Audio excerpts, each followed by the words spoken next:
So my first job out of school was working at a think tank in Washington, D.C., specifically contracted to support the White House Office of Science and Technology Policy. So super cool, very fast-paced work. Got to look at a bunch of different things.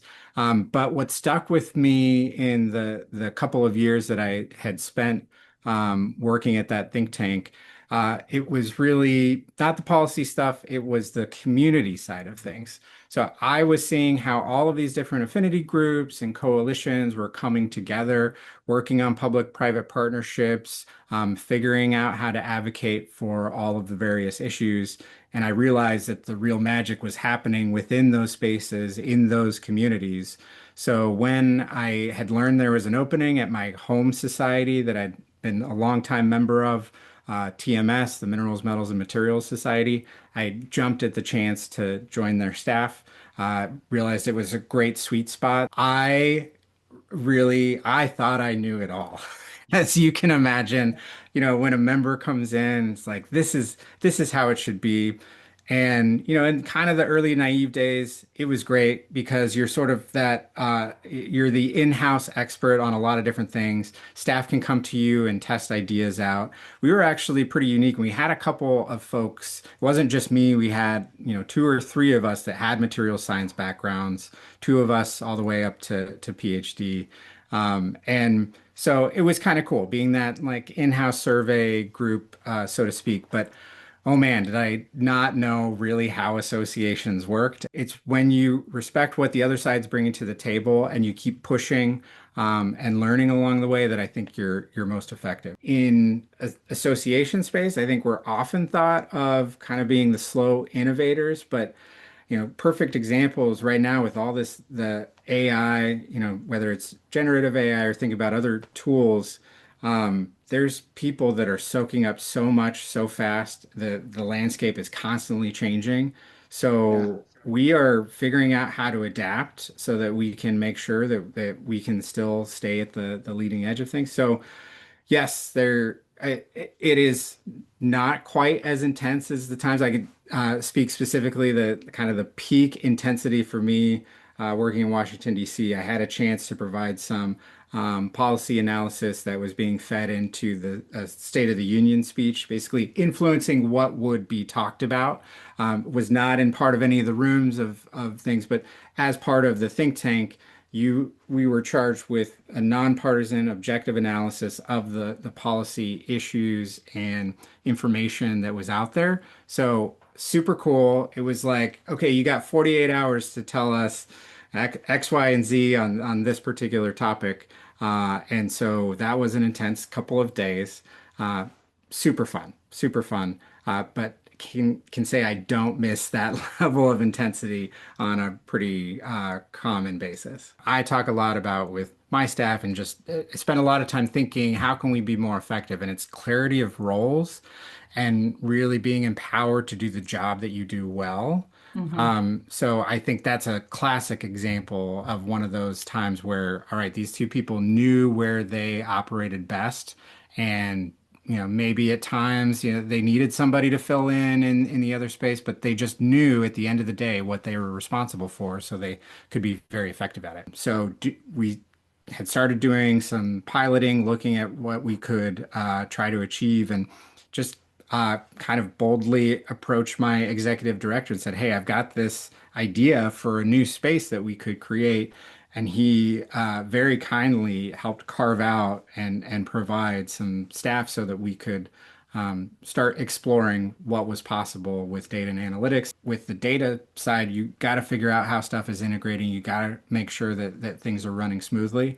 So that sort of evolved. And then I'll say when I learned about ASAE's Collaborate and how active the tech community was, especially as soon as COVID hit, it was like an acceleration into, all Yeah. right, we've got an awesome community talking about all these things. We weren't even thinking about Zoom. We were on some crazy other platform, and it like takes you to a different time thinking about how we all in the first few weeks of the pandemic were like, oh shoot, how are we going to manage all of these technology challenges? But I think at the end of the day, it comes back to everyone in the association staff knowing what their roles need to be in making sure that we are achieving whatever our strategic plan is, that we are pushing forward our mission and vision. Um, I think, in terms of managing different teams, that a lot of it comes down to that clarity of roles, but just providing as much input as you possibly can. I mean, we all see a little bit of everything. So not being afraid to speak up and creating that culture where people feel like they are not going to be beaten down if you make a good suggestion about something that's not in your space. So creating those collaboration opportunities is super helpful. In terms of managing up, I also have the benefit of working with two very different chief staff officers, and I've learned so much from both of them. And I think it really is just a matter of figuring out how you and whoever it is is kind of your next direct report up up the chain, how the two of you work together and not being afraid to ask for what you need. I think I have to remind myself of that oftentimes, that, hey, maybe I got a great idea, but it's probably been tried at some point. So we need to, like, let's have a little bit of a discussion about what is or isn't working.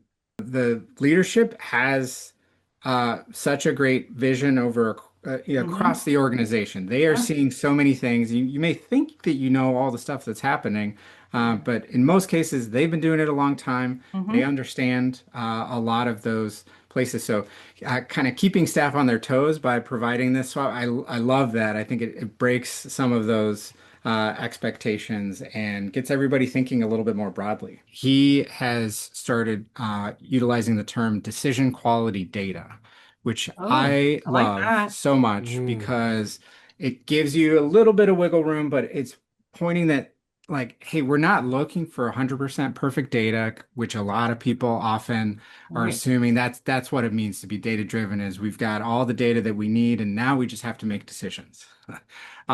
Where it's never going to be that way.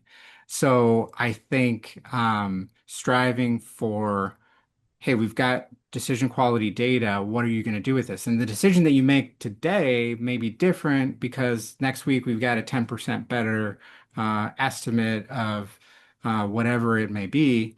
But I think feeling confident enough and empowered enough to make a decision based on the information that's in front of you. And also, sometimes you do have to just trust your gut. And that's the experience in the association world and the fact that many people have made similar decisions. There's a wealth of knowledge. There's tons of people you can tap out there to talk to and learn how they've navigated similar things. So I am all for striking data driven from Yeah, I the like that. vocab for associations. People get really wrapped up in having perfect data. And you're just not really going to get there. So you need to set expectations and you need to empower people to decide sooner than when you get to that 100% perfect spot. Classic example we have in the association world.